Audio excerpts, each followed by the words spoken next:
ભાષાની તમે વાત કરો ને તો જે ગુજરાતીમાં જામો પડે ને એ અંગ્રેજીમાં નથી પડતો યાર. એમાં શું છે કે જો ગુજરાતીમાં આપણે કહીએ કે છોકરો અને છોકરી, બરોબર. હવે અંગ્રેજીમાં શું કહીએ, બોય અને ગર્લ. હવે એના કરતા ગર્લ અને ગર્લો કર્યું હોત તો બે ગગ રાખ્યા હોત તો કેમ આપણે છોકરો અને છોકરી રાખ્યું? એ જ રીતે આપણે બા અને બાપા.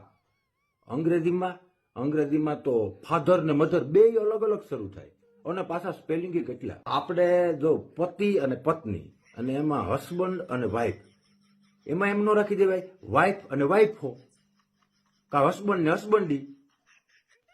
એટલે આપણી ગુજરાતી ભાષા છે ને લહર પટી દેવી, અને ઓલી છે ને એ તો ઓલા રોદાવાળા રોડ ન હોય આપણા ખાડાવાળા રોડ એવી છે ભાઈ. અંગ્રેજીમાં કઈ ભલી વાર નથી, ગુજરાતીમાં જમાવટ આવે, બધું હેરખું જ આયલું જાય. આ તો શું છે, આ ઓલા અંગ્રેજો બધે ગયા ને એટલે બધે અટાણે અંગ્રેજી છે, આપણે શીખી લેવાય. હા, બાકી આમ કઈ ન